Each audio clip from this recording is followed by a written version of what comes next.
Merci de m'inviter. Je sais que c'est difficile. Merci, merci.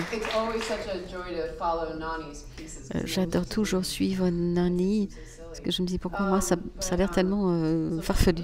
Voilà. Bonjour à tout le monde.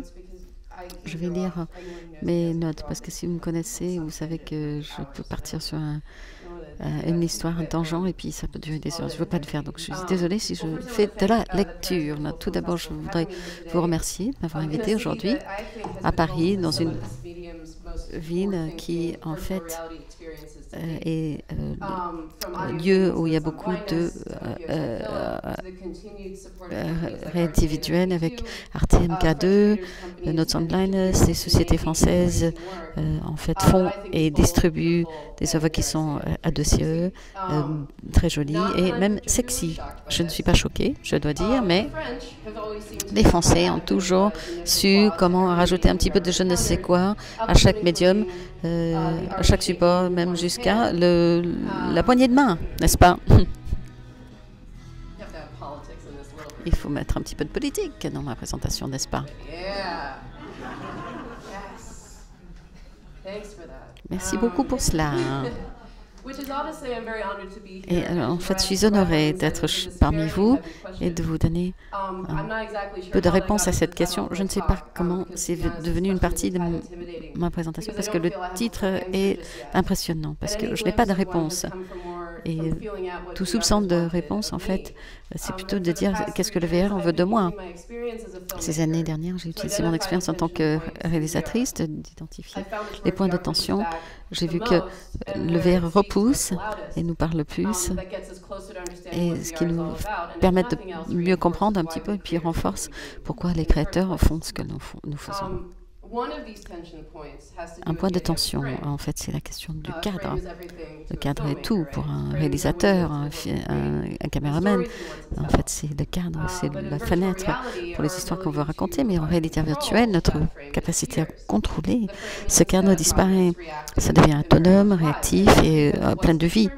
Et ce qui veut dire que ce qui détermine le cadre, ce n'est pas une caméra, c'est une personne qui contrôle un être humain avec ses propres pensées, mémoires, souvenirs, expériences autonomes, réactifs et très vivantes. Donc le cadre, ce n'est pas à nous de contrôler, c'est quelque chose qui dépend de l'engagement de quelqu'un dans l'expérience. Ceci dit, plus vous comprenez l'engagement potentiel, plus vous arriverez à comprendre le cadre. Pour évaluer, il faut une meilleure représentation de ce qui se passe en réalité, plutôt que ce que vous voyez à l'écran. Plutôt que de voir comme ça, j'ai vu que c'est plus utile de voir plutôt comme ça. Un monde expérientiel avec son propre flux, ses fonctions, occupé par des éléments des ondes, des places, des endroits, des sons, de la musique, parfois, ce qui peut mettre en effet, mettre en lien et mettre en scène tout ce qui y passe. Donc les cadres deviennent des mondes. Et comme j'ai dit tout à l'heure, il y a un autre changement que j'ai dû prendre en compte, et ce qui voulait dire comment je abordais mon public. Un spectateur qui était à l'extérieur, qui regardait par une fenêtre, maintenant est un visiteur dans ce monde. Elle est là, elle est présente. Et toute histoire, tout récit est maintenant vécu et non seulement observé. En tant que créateur, moi je devais façonner ce lien, cette vie que le visiteur aurait dans les mondes que je crée. Donc de meilleure la connexion, de meilleure l'expérience. Le concept existe aussi pour le monde réel ainsi que pour le monde virtuel. J'ai commencé à comprendre avec mes expériences par la suite. Ce que j'ai fait en premier, c'était le tour mondial, le World Tour, ce qui était la première chose que j'ai fait en VR. Donc j'avais aucune idée de ce que je faisais. Et je devais tout d'abord prendre tout ce que j'avais filmé partout dans le monde et trouver une manière de tout rassembler, tout mettre ensemble. Donc ça, c'était comment mettre ensemble des mondes, des espèces selon l'engagement sur ces mondes. On appelait montage dans le passé. C'était le fondement de comment je pense qu'on peut faire du montage dans le monde virtuel, et j'y arriverai. Résidence, c'était la suite pour former un visiteur pour chercher un élément particulier dans un monde. Donc un violoniste qui pouvait ouvrir d'autres éléments, d'autres caractères, d'autres personnages, d'autres perspectives, d'autres points de vue.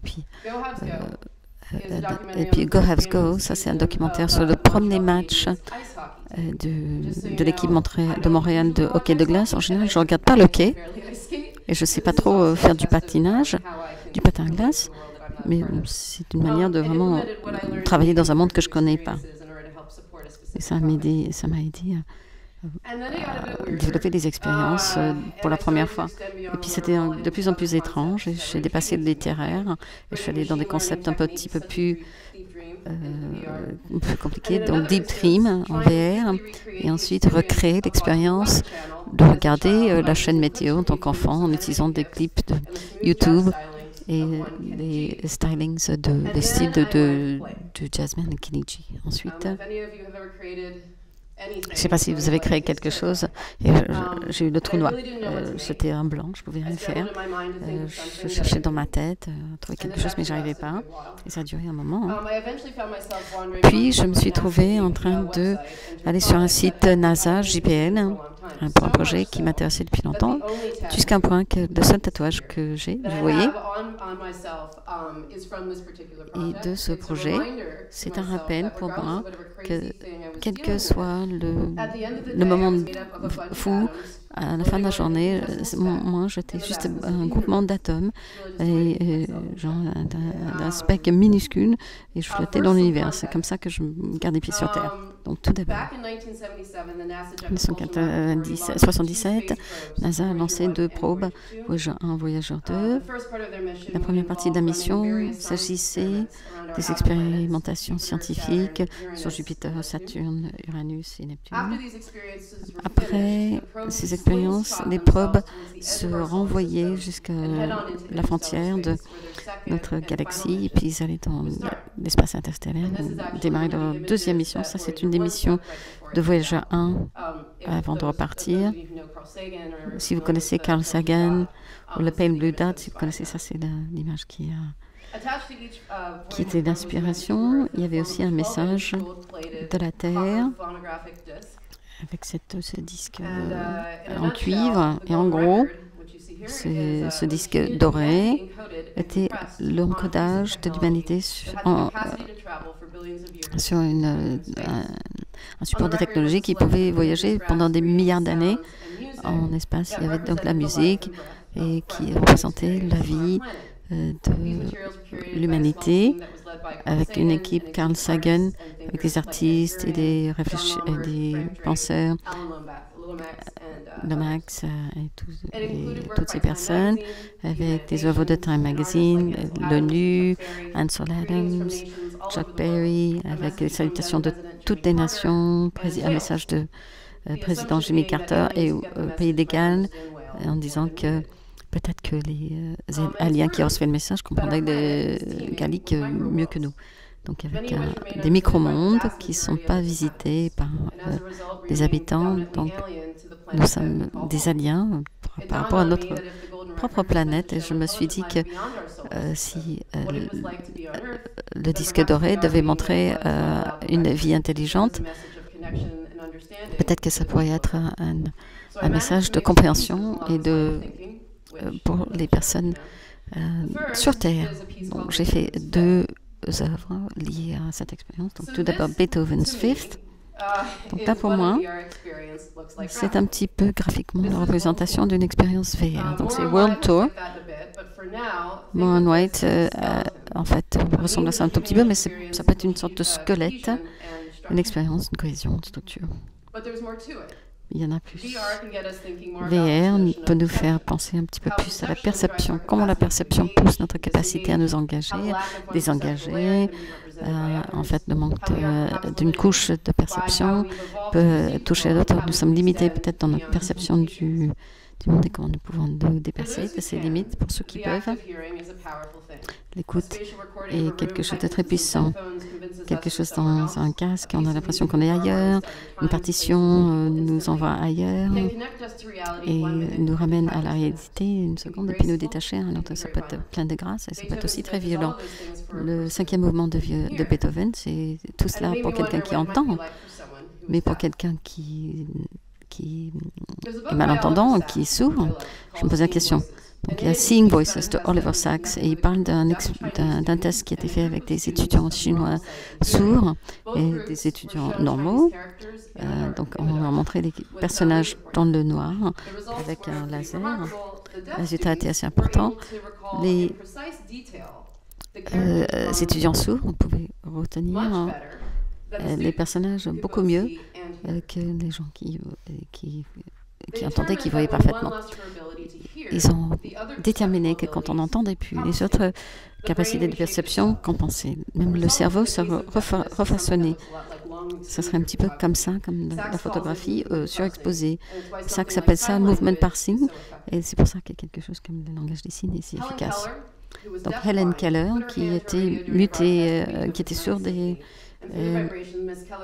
aveugle, et elle pouvait distinguer, en écoutant Beethoven, elle pouvait distinguer des bois, des cuivres et tout ça. Et elle a compris que peut-être que Beethoven était un compositeur pour les sourds. Helen Keller a écrit que ce grand compositeur qui a fait cette inondation de douceur était sourd comme moi. J'étais émerveillée par son pouvoir d'esprit que dans sa douleur, il a créé de la joie pour les autres. Et je sais sentir avec ma main la symphonie qui était comme un océan sur les rives silencieuses de sa vie, de son monde au mien. Et je devrais dire la perception normale, entre guillemets, est limitée. On voit qu'une fraction, on n'entend qu'une fraction des vagues qui existent dans l'univers. Donc j'ai exploré un tout petit peu avec Deep Dream VR. J'ai travaillé avec l'équipe à Google Deep Dream. Si vous connaissez, je sais que Okio a récemment travaillé sur l'altération, qui travaille sur cette technologie. En fait, on forme les neurones sur beaucoup d'images. On peut regarder une image de n'importe quoi et puis faire et puis en fait dream up sur ces images. Et donc, c'en est donc le résultat.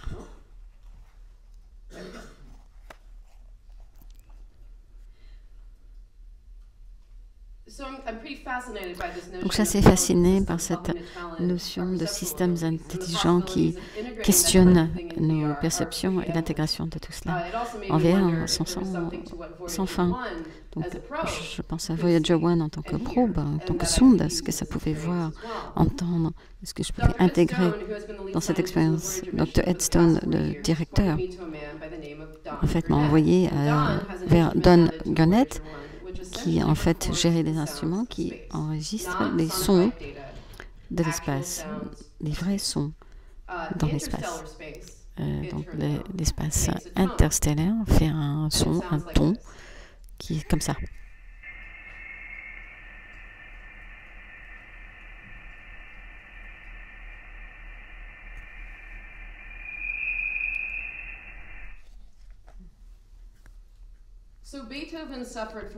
Donc Beethoven avait ce qu'on appelle tinnitus, qui est qu'on entend, ça siffle constamment dans l'oreille. Quand je vais sur YouTube, j'écoute beaucoup d'exemples de tinnitus. Et quand je passe tinnitus et les sons de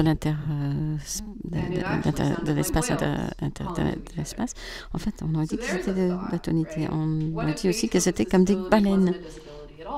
Et en fait, on pose la question, est-ce que ce n'était pas un handicap, mais un lien vers quelque chose de plus grand? Donc j'ai commencé à réfléchir donc à Beethoven. Et je voulais intégrer tout dans la même œuvre. Je ne voulais pas que ce soit une interprétation littéraire de Beethoven, même si les orchestres font ça brillamment. Je voulais une sorte de transcendance. Je voulais que tout le monde sache aussi qui était Beethoven. Je ne voulais pas que quelqu'un vienne. Donc là, Beethoven vivait pendant tel ou tel siècle et écrit. Je voulais qu'on ne comprenne plus qui il était en tant que personne et ses difficultés. Ce que je pense que VR a la capacité à nous aider à faire de manière très puissante. Donc, pour vous donner une sorte d'idée, je ne peux pas mettre des casques sur tout le monde. Je vais vous faire juste un tout petit exemple là.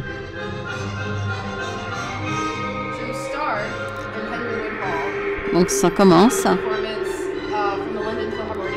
C'est l'orchestre philharmonique de Londres. On rentre et on ressort de ce voyage dans l'espace.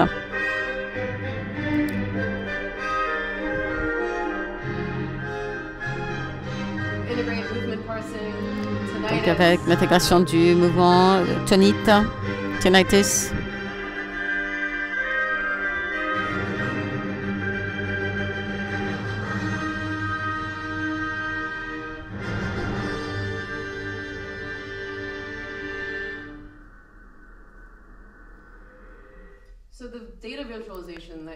Donc la visualisation, en fait, la visualisation de l'interspace, en fait, a créé par des données créées par Voyager 1. Donc tout est inspiré par quelque chose de réel et de tangible, soit expérientiel, soit créé par des données. Donc, quelque chose à remarquer, c'est que j'ai utilisé le montage, la musique, et qui vous portait dans des endroits différents dans la pièce. Donc il y avait de Tonitis Tasteful, de bon goût, hein, comme j'appelle ça. Une équipe qui s'appelle Subpack, incroyable. Et en fait, ils créent ces backpacks, ces sacs à dos haptiques. Quand on a fait ça à Sheffield, on a pu connecter ces sacs à dos. Comme ça, vous ressentez Beethoven de la même manière qu'Helen Keller l'aurait ressenti. Andrew m'a dit, c'est une des personnes qui est responsable de Beethoven. Elle a dit qu'elle avait la responsabilité à s'occuper de Beethoven. Elle mettant sa musique sur ce projet, c'était une manière de le libérer en quelque sorte, de libérer Beethoven. Je me pose la question, que faire? C'était une histoire de démons, ce qu'on veut, et sur un voyage vers la maison. En conséquence, le mythe de Beethoven aussi est une célébration de la perception humaine. Et j'adore cette citation: si les portes de la perception étaient nettoyées, toutes paraîtraient aux hommes, enfin aux femmes, hommes et femmes, telles que c'est vraiment. J'ai fait des changements là, de manière infinie. Donc, comme Voyager, j'ai fait aussi Navajo Nation. Je travaille avec le Spotlight Stories, avec leur œuvre Pearl qui est là. Ils ont fait des choses formidables. Donc, eux développent une boîte à outils pour introduire l'interactivité dans l'espace de l'action. Si vous croyez que ça facilite, eh bien non, vous avez tort. Alors, ce que je vais faire, je vais expliquer, parce que je pense que je vous ai jeté ça, et puis il y a quand même une rationale, une raison d'être. Alors, qu'est-ce que ça veut dire? Un petit peu de montage vers point 1, donc ce sont des cadres après les cadres. Donc en fait, on les verrouille avant que les gens les voient. C'est nous qui décidons cela. Alors, dans le VR, les cadres, comme on a dit, sont réactifs. Et puis, ils sont liés au comportement du visiteur. Donc, ce visuel ne marche pas, c'est plutôt comme ça. Donc, les mondes qui se rallongent. Et donc, frame to frame devient monde à monde. Moi, je dois permettre aux visiteurs de trouver un chemin et de l'encourager à avancer. Des bases.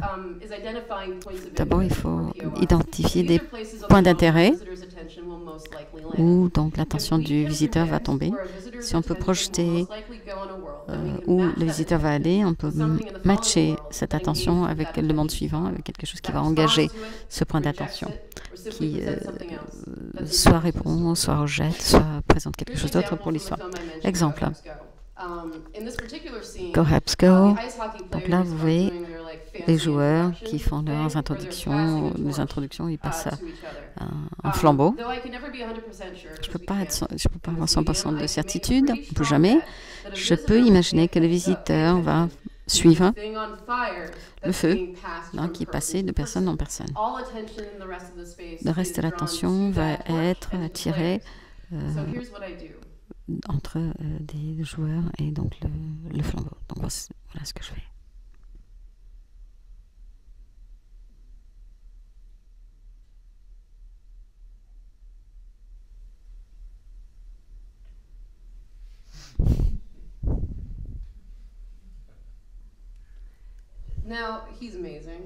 Incroyable, peut-être le point fort de ce film, mais en fait je vais pas directement sur la glace parce que vous aurez manqué cette personne. Si j'allais directement sur ce qui est le plus évident, pourquoi faire cette expérience VR? Donc on peut pousser les points d'intention, l'engagement pour mieux comprendre les mondes qu'on visite, de manière que l'on n'ait pas pu faire avec d'autres médias. Donc on identifie, on répond à ces domaines d'attention, mais aussi une sorte de cohérence. D'un coup, il y a un sentier. Si vous avez vu Battlestar Galactica, je suis un petit peu comme ces fous-là qui fait des cercles sur le mur, mais je vous promets que c'est quelque chose qui aide. Et ce qui peut vous aider avant de faire l'expérience VR. Et c'est vrai que la vie n'est pas ordonnée comme ça. Dans cette scène, c'est simple. Je ne peux pas avoir la certitude, mais je peux quand même penser que des gens vont se concentrer sur ce qui fait du bruit ou la personne qui bouge. Sinon, si vous avez tout simplement des glaciers gentils, autrement, vous allez regarder cette personne. Mais alors cette scène-là, qu'est-ce qui va se passer? Il y a plusieurs scènes, donc prenez une seconde pour identifier ce que vous pensez être les points d'attention dans cette scène. Pas de pression, pas de pression. Il n'y a pas de bonne réponse, pas de mauvaise réponse. Ceci dit, j'imagine que vous allez comprendre que de toute façon, votre point d'attention va être différent de la personne à côté de vous. Et avec un peu plus de temps, vous allez réviser. Vous allez peut-être d'abord regarder les personnes, ensuite regarder ce que les personnes regardent. Et c'est ça qu'il faut comprendre dans l'engagement. Dans les mondes, c'est moins à voir avec vous, plutôt qu'avec la cadence, le mouvement, les éléments dans l'expérience, comment tout cela se met ensemble. Et c'est vrai que ça dépend de l'expérience. C'est pas seulement des points d'attention, c'est notre manière d'engager avec ces mondes différents. Donc voilà, ce que moi j'assume, je suppose, va être les points d'attention. Vous êtes sur ce tramway pendant X temps, personne ne vous regarde. Je suppose que vous allez regarder par la fenêtre. Les autres regardent, à moins que ce soit la femme qui parle dans son talkie-walkie. Donc c'est comme ça que j'amène quelqu'un au monde suivant, sachant que leur point d'attention multiple. Et je vous dis toute la vérité, c'est quelque chose qui était inspiré par des interactions avec un ingénieur. Ce n'était pas tout simplement un truc créatif, artistique dans ma tête. C'est un ingénieur, il est venu me dire, tu sais, la séquence aux écuries, est-ce qu'on peut faire quelque chose comme ça?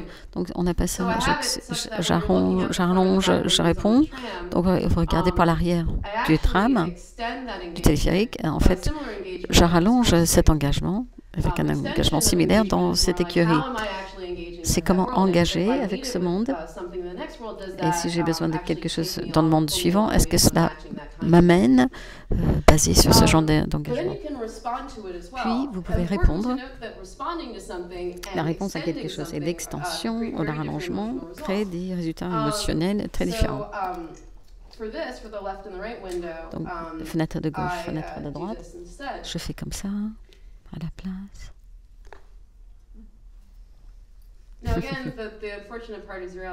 Ce qui est sympa, c'est que vous êtes là, il y a un écran, mais imaginez dans un espace virtuel où tout d'un coup vous avez un cheval devant vous qui essaie de vous mordre.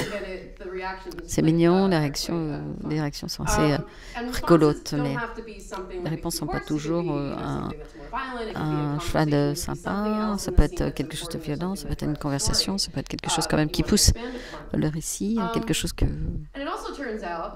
voulez voir plus loin. Quand vous êtes en train de créer des zones d'intérêt, vous devez aussi vous créer un point d'intérêt dans le sens opposé. Donc, plus vous vous concentrez, plus l'opposé est présent. Et plus ça peut être attirant pour la personne de regarder. C'est assez remarquable de voir les expériences VR. Vous identifiez quelqu'un, vous pensez qu'on veut regarder, on veut que vous regardiez par là, vous regardez dans la direction opposée. Les gens font ça pour plusieurs raisons. Peut-être que ça vaut la peine d'attirer l'attention, ou ce que vous pensez être intéressant n'est pas intéressant, ou la personne repart. Ça peut être la confusion, ça peut être l'espace. Mais l'espace doit être pris en considération. Donc là, c'est Kennedy, une scène, donc elle joue la chanson du violoniste. Donc vous voyez Kennedy, tant mieux. C'est fantastique. C'est le point d'assembler. Si la personne regarde dans le sens opposé ou est orientée dans la direction opposée, alors voilà ce que j'ai fait.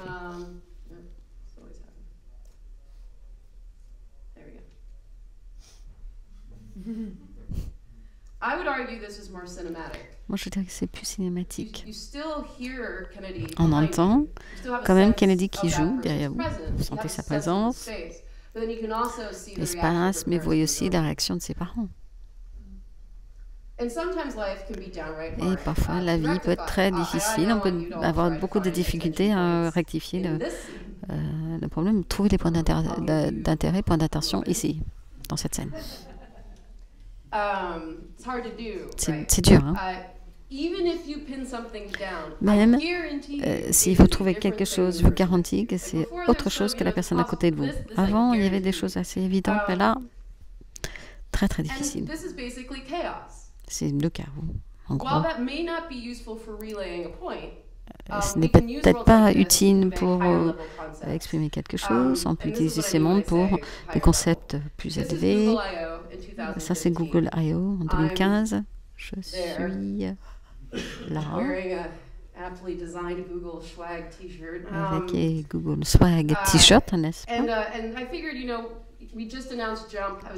On vient d'annoncer Jump et j'étais très fatiguée. Je me suis dit, tiens, on va filmer pour voir ce que ça donne. Je ne pensais pas que ça allait être grand-chose, mais en fait, c'était assez astucieux.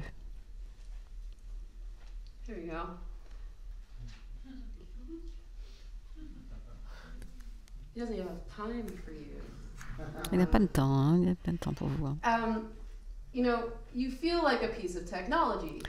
On a l'impression d'être un morceau de technologie parce qu'on l'est. Les gens vous prennent en photo, vous donnent quelques secondes et puis ils s'en vont. Vous vous sentez un petit peu affiché, en exposition et puis un peu froid. On va comparer à quelque chose comme ça. Ce sont des ingénieurs de Jump qui allument l'appareil pour la toute première fois. Ce sont des ingénieurs et vous êtes toujours juste un morceau de technologie. Mais en fait, c'est merveilleux, c'est différent. Parce qu'eux, ils sont contents que ça fonctionne, que tu fonctionnes comme il faut. Tu te sens aimé, tu te sens apprécié, super énergie, ils sourient. Ils se promènent, ils vous entourent, c'est bien. C'est vrai qu'il y a des mondes ont un feeling, un vibe. Ici, c'est l'amour. Comment les éléments réagissent vers les autres éléments vont déterminer vous n'allez peut-être pas sentir l'amour, vous allez peut-être tout simplement vous sentir accepter. Et donc, en fait, le flux de ces émotions représente un peu le récit. Il faut aussi garder en tête, les gens ne sont pas habitués au VR. Et on peut, en fait, on voit, j'adore les salles MK2, j'aimerais bien qu'on en ait aux États-Unis, mais les gens voient des choses pour la toute première fois, vivent les choses pour la toute première fois. En fait, vous vous privez de choses en supposant qu'ils savent quoi faire. Si vous prenez des jeux vidéo Super Mario, il y a que ça qui me vient en tête, mais on vous jette au niveau boss, où vous devez vous battre contre Koopa. Au tout début, ça serait difficile. Il faut avoir le premier monde, le point 1, on peut connaître quels champignons sont pas bien, et sachant que sautant sur le point d'interrogation vous donne des points, donc il faut un petit peu d'apprentissage, et ça se construit, et ça change. C'est une sorte de boîte à outils que l'on utilise en avançant. Et le VR, c'est pareil. Sachant ce que vous pouvez faire, ce que vous ne pouvez pas faire, comprenant ce qui est rigolo. En fait, il faut aider les gens à comprendre ça au départ. Donc, c'est rocher de chaos, c'est une sorte de tapis de bienvenue. Et donc, je me suis dit que peut-être on pourrait commencer par une sorte de puzzle, mais je ne ferai pas de mouvement soudain. Donc, je ne demande pas à quelque chose, je ne demande pas quelque chose aux utilisateurs. Et là, où qu'on soit, on est orienté vers la chose la plus probable. Puis je pouvais quand même compter sur votre attention. Ce que ça fait, c'est que les gens, ça les rassure qu'ils peuvent se retourner. C'est simple, mais c'est très puissant. Parce que c'est ça qui sépare le VR du film. Il n'y a que cet acte-là. Il y a une télévision aux États-Unis qui s'appelait Community. Je crois que ça n'existe plus. C'est plus diffusé. Il y a un ami m'a envoyé cette vidéo. Je voudrais partager avec vous.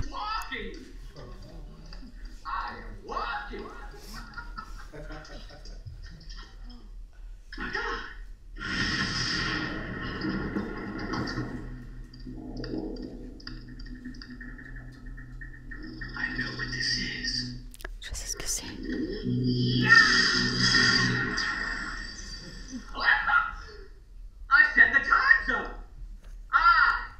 C'est moi qui ai décidé du fuseau horaire. Et mon téléphone fait ça automatiquement. Je vais voir si je peux augmenter la police.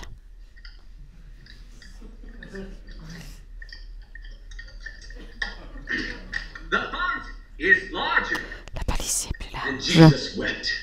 Et Jésus a pleuré, car il n'y avait plus de monde à conquérir. Donc c'est pas si loin de la réalité, hein. Le mouvement dans le monde vrai, en fait, fait autant partie de ce qui se passe dans le monde virtuel. Ça peut être bien contrôlé. Ça, c'est Karim qui montre les ennemis, une œuvre assez incroyable chez MIT. C'est une sorte de danse. Il faut bouger, il faut de l'énergie, on se fatigue, et puis après ça peut devenir ridicule. Donc une manière de gérer tout ça, et les gens commencent à rendre ça un petit peu plus artistique, un peu plus faire des choses plus importantes que juste changer la police. C'est pas seulement le flux, la fonctionnalité, ces changements, c'est aussi la manière et la fréquence du mouvement.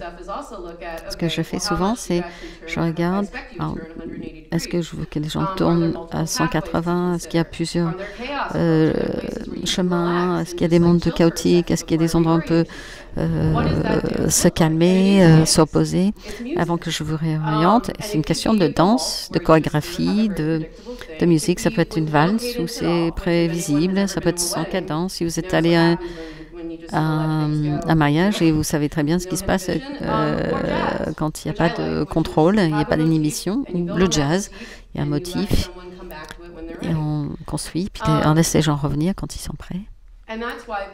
Et c'est pour ça que cela ressemble à ça. Vous voyez le chiffre, la danse, vous le sentez, vous voyez comment tout s'imbrique, tout s'intègre. Et deux cifères ne peuvent pas être pareils. World Tour aurait pu être fait autrement, mais c'est comme ça que j'ai choisi. Et quand on perd le cadre, c'est comme ça. Est-ce que cela enlève la vérité? Non. Walter Murch, un super éditeur montage, il a écrit In the Blink of an Eye. The Blink of an Eye, non, c'est pas ça. Donc, editing sur un film plus ou plus normal, ce n'est pas tout simplement le montage, mais c'est la découverte d'un chemin, ce qui s'applique aussi à la réalité virtuelle. Et ça présuppose qu'il y ait un chemin pour commencer. Donc le Navajo Peace, on dit que c'est une question de fragmentation culturelle. Je ne sais pas ce que vous connaissez la nation Navajo, mais ils ont vécu beaucoup de difficultés. Et quand tu allais à Utah pour filmer à la foire, à la fête foraine, il y avait beaucoup de difficultés, même sur la définition de ce qui est Navajo et ce qui ne l'est pas. On m'a dit que si je filme le powwow, c'est approprié, c'est normal. Donc je l'ai fait. Et puis il y avait un monsieur assez âgé, il a dit non, il ne faut pas filmer parce que c'est pas strictement Navajo. Il a dit voilà, il y a un exemple ici. Là, c'est une façon de faire de l'argent. Ce n'est pas Navajo. Il y a plein de tribus qui viennent, qui sont là en compétition. Donc quel que soit le genre, la tribu, l'âge, ils ont des numéros et puis ils sont en compétition. Donc il y a grass dance, il y a fancy dance et traditionnel du Nord. Donc il y a ces petites poches d'expériences différentes. Et c'est difficile de parler du traditionnel quand on parle de VR, mais pour avoir une idée d'un voyage uni, c'est très compliqué parce qu'il n'y a pas ce tissu qui existe. Donc il y avait ces vignettes, ces poches, mais j'avais du mal à trouver le lien entre le tout. Et si j'essayais de le forcer, j'allais créer quelque chose qui n'était pas authentique, culturellement et créativement. Et voilà, là c'est quelque chose qu'on voit. Là c'est fait de façon très innocente. Vous voyez l'image de Monument Valley. Là, et puis le point réel à droite. Donc les Navajos, ils ont un rapport à la géographie qui est très forte, mais bon, en fait, c'est l'inverse de ce qu'ils vivent. La chanson de Navajo Night Chant s'appelle Abache, et c'est utilisé à des endroits, à des moments très particuliers. Ça ne peut pas être entendu ou vu. Et donc, c'est sur ce disque qui est là, qui est dans l'espace. Et les Navajos ne peuvent pas dire non, on arrête. Pardon. Donc la limite du film, c'est qu'il faut représenter une culture de façon unique avec un flux d'images. Donc non seulement ça nous donne une sorte de perspective qui est émoussée en quelque sorte, mais il faut quand même simplifier des choses très complexes. En 360 VR, on a beaucoup plus de contexte et la capacité d'avoir un meilleur sentiment des choses, un meilleur sens des choses. Mais avec ces poches culturelles, ce qui était important, c'était l'acte de voyager, donner la capacité à quelqu'un de faire ce voyage. Et pour vraiment faire ça, il fallait que j'ai de l'interactivité. D'où le soupir au début de cette section. Quand j'entends la phrase « Choisissez votre aventure », ça me fait hérisser le poil, mais parce que c'est pas ça, parce que comment vous choisissez pourquoi et où, là, ça nourrit l'expérience d'interactivité, quelque chose de puissant, et c'est une couche contextuelle supplémentaire avec les Navajos. J'ai vu ce qui était important et pourquoi. Donc le nord, le sud, l'est, l'ouest, c'est ce que ça représente. Le turquoise, les structures, les architectures, la couleur. Et aussi, donc l'idée d'accueillir quelqu'un de nouveau. Un exemple, ils vont peut-être vous accueillir en rodeo, en power, mais les expériences culturellement sensibles seront tenues à loin. Donc c'est ça, là-bas. Vous êtes dans Monument Valley, là vous avez les Ogons, ces aliens turquoises qui regardent dans les différentes sources. Et à l'intérieur, il y a une vignette de la vie Navajo.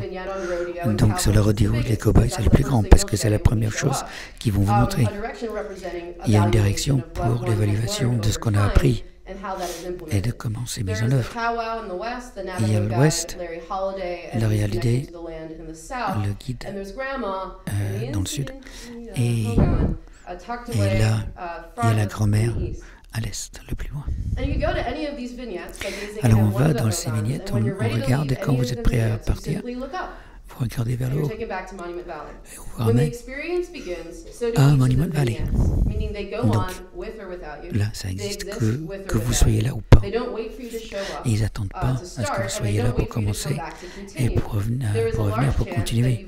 Vous allez aller dans une vignette, vous allez rater quelque chose, comme la vie. C'est la vie.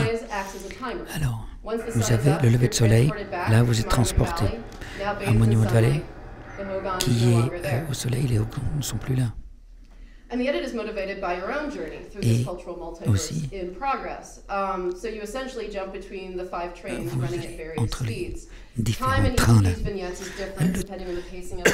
Le temps est différent aussi selon le sujet. La grand-mère est patiente, la terre, ça ne bouge pas, le rodeo c'est très frénétique et le power c'est avec les rythmes. Vous pouvez aller dans un endroit, tous les endroits ou nulle part, juste regarder le lever du soleil si vous voulez. Et chaque expérience est unique, mais c'est un voyage qui est encodé dans le paysage. Ici, c'est très important, je pense. Donc il faut toujours supposer que votre invité est fatigué, à faim, et il faut agir en conséquence. Donc là, on a pu montrer le prototype de ça à Sheffield aussi, c'était génial. Mais la deuxième partie, c'est pour ça que j'ai dit que c'est un prototype, jusqu'à ce qu'on fasse ça, il faut que les Navajos me disent si je me suis planté, et voir ce qu'ils ont à dire là-dessus, et ce qu'on peut faire pour ajouter des choses culturellement pertinentes, pour voir comment on peut mieux faire. Mais j'hésite un petit peu. Et c'est lié à cette prise. Si vous avez de la chance dans l'expérience, et vous êtes dans la section rodeo,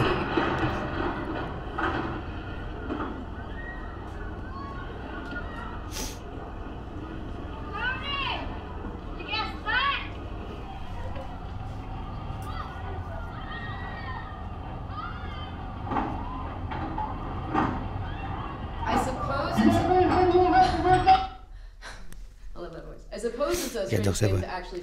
Bon, c'est bizarre de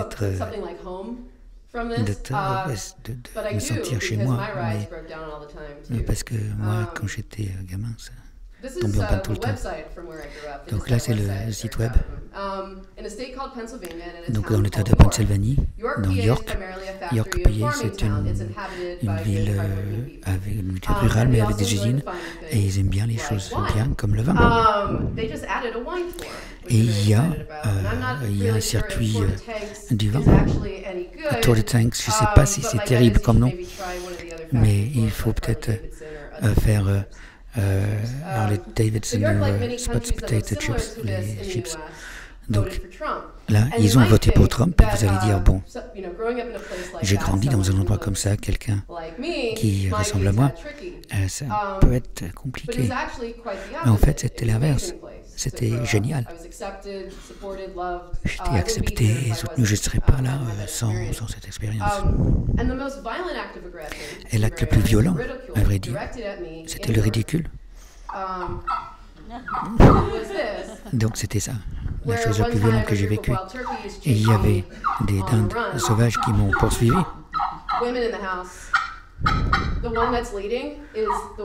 Et c'est une dinde qui mène. Et c'est les mecs qui suivent comme ça, aveuglement, avec leur cœur dire ouais, hein, on est les plus forts. Apparemment, c'est un bon goût. La meilleure réponse, on est des gens comme dans les villes comme York. Je pense que c'est là justement, c'est vivre par rapport à l'expérience. C'est très formateur, ça peut impacter la communauté et les personnes de la communauté. L'accessibilité, ce n'est pas que le contenu. Donc avoir un téléphone ou un casque, c'est lié. L'infrastructure, aux revenus, la santé. Et malheureusement, les gens qui ont besoin du VR, de la VR, ce sont les derniers à l'avoir, si jamais ils l'ont. Et le Golden Record, ce n'était pas que le contenu, c'était comment ils ont livré ce contenu. Ils ont dit, bon, comment on peut compresser le contenu qui va survivre pendant des milliards d'années, mais dire aux aliens, en fait, des extraterrestres qui sont totalement différents que nous. Alors, comment ils peuvent communiquer quelque chose? Ils ne savaient pas que ça existait, mais ils savaient que s'ils pouvaient donner ce message, il fallait dire comment ils pourraient communiquer ce message. Et j'y ai pensé récemment, pas mal. Un jour, j'étais si frustré parce que vous savez que le VR, c'est difficile, il faut beaucoup de temps. Et j'étais un peu impatiente, donc je me suis donné 4 heures. Et une idée un peu bizarre que je vais pitcher. Alors, quand j'étais gamine, je regardais The Weather Channel. Donc c'est la chaîne météo, 24 heures sur 24, 7 jours sur 7. Et il y avait aussi un peu de jazz. Et Kenny G, par exemple. Donc j'ai fait une expérience VR là-dessus.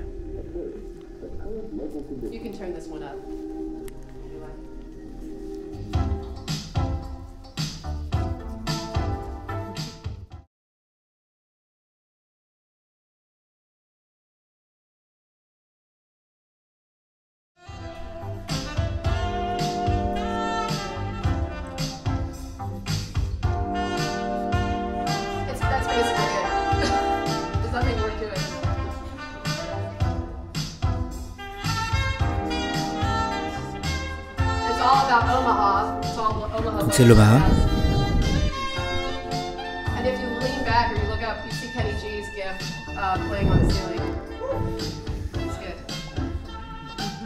Et là vous voyez Mike Jeffs.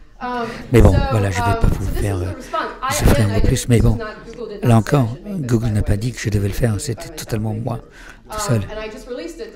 Et je l'ai sorti pour voir ce qu'il allait se faire. Donc voilà ce que j'ai eu. Donc je n'ai pas de raison de ne pas le regarder. Ça venait de Verge. Weather Channel, Kenny G, c'est l'expérience VR le moins nécessaire possible. On l'adore. Mashable et Kenny G lui-même. Bon, je peux prendre ma retraite maintenant. Je vois quelqu'un qui fait du jazz en VR. Donc je pense que ses amis ne comprennent pas. Le VR et Kenny G. Il utilise le mot sax au lieu de sexe. Et donc, il y aura toujours ce jeu mot. Donc on a eu un petit peu plus, là, un petit bonus de lui. Je ne dis pas que c'était lié à la chaîne météo, mais peu de temps après, quelques semaines après, donc AccuWeather ont lancé leur app en VR. Mais il n'y a pas de Kenny G. Là, ils ont raté une chance. Voilà la réponse. Donc c'est comme une dystopie en termes de design. Et avec les gens, ce n'est pas forcément quelque chose de plus photoréaliste, plus direct. Ça peut être 4 images de Omaha Weather, un GIF animé et quelqu'un qui utilise, qui joue au saxo. Et donc là, c'est comme on regardait la télévision dans la cuisine dans les années 70, dans les années 90. Donc les expériences peuvent être fragmentées, le veilleur aussi. On n'a pas besoin d'avoir la chose la plus réelle. On peut penser en petits blocs. Et aussi, comment on gère ça de façon accessible. Si vous pensez à l'Internet, on ne mettait pas des choses les plus haute fidélité. On avait des JPEG, des GIFs, la compression avec certains formats, des choses bien qui sortent. Ça s'est amélioré dans le temps, mais on avait la capacité de communiquer. Je suis allé au Library of Congress, comme on fait, et il y a toutes ces notes pour voyageurs. Et les gens ont commencé à écrire. Ils disent, je sais que ça a été fait pour l'espace, mais est-ce que vous pouvez nous l'emmener, comme on peut le voir? Et donc il y avait ça pour Columbia Records pour la NASA. Mais le besoin est là, et c'est à nous de voir comment leur donner. Ça aussi, c'est très important. D'où qu'on vient, quelle que soit notre situation, on doit, pour l'expérience virtuelle, ainsi le monde réel, on veut appartenir, on veut être validé. Alors, dernière chose. Alors, pour nous, et je dois le lire parce que sinon je vais faire un truc un peu aléatoire. Alors, je voulais l'invertir, dire qu'est-ce que nous voulons de nous-mêmes. Et je me suis dit, bon, c'est un peu bête ça. Mais c'est pourquoi on fait ça au début, pourquoi on crée quelque chose, qu'est-ce qu'on fait quand on se regarde en tant que créateur, on regarde un autre créateur, qu'est-ce que je peux faire moi individuellement? Pourquoi le VR? Pourquoi je l'ai fait? Je pourrais faire du cinéma, ça serait plus facile. Mais l'autre chose, il n'y a pas de réponse concrète. C'est lié à la façon dont nos relations entre nous. Aucun scientifique, aucun philosophe ou artiste a pu identifier ça. Donc c'est une question très compliquée. Et on ne saura peut-être pas, peut-être jamais. Donc ma meilleure réponse. Voilà. Ça, c'est bon, même si ça fait mal, même si ça va contre tout ce que je pensais être vrai, il faut rester ouvert et écouter. C'est simple, mais c'est la chose la plus importante. Voilà, merci beaucoup.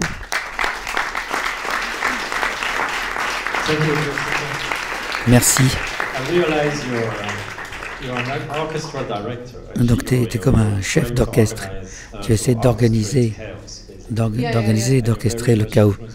Et très influencé par la musique. Et le son est critique pour la réalité virtuelle. Donc, alors on est un peu en retard pour les prochaines sessions. Est-ce qu'il y a des questions à poser à Jessica? Les dindes sont vraies. Hein. Il y a une question là.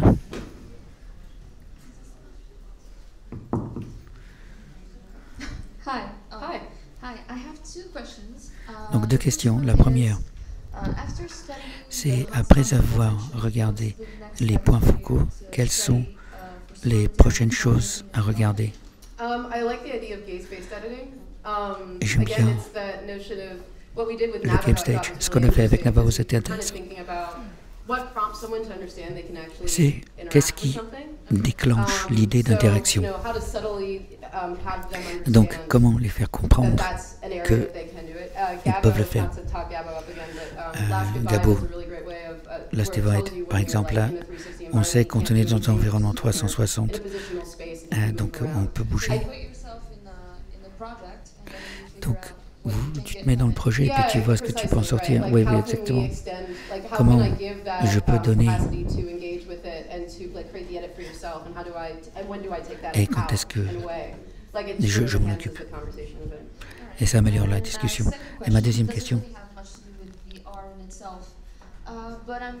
je suis curieux de savoir, Google ou toute autre société, comment vous mesurez le succès, le progrès pour de nouveaux produits comme ça? Et qu'est-ce qui est attendu? Alors, ils apprennent avec tout le monde. En même temps, est-ce que c'est quelque chose où les gens répondent? Il y a des événements partout, tout au long de l'année, comme Google I.O. Je pense que c'est d'avoir des gens comme moi qui vont voir ce que je vois et d'avoir des gens créatifs qui font partie de la conversation, moi aussi. Et ce n'est pas parce qu'ils ne sont pas des créateurs de contenu. Moi, je le suis, mais eux, ils ne le sont pas. Mais je pense que c'est la conversation entre les boîtes de tech et les créateurs. Et donc, il faut aider et pas empirer les choses. Donc, même s'il y a une résonance, donc juste vérifier. Ils veulent voir comment.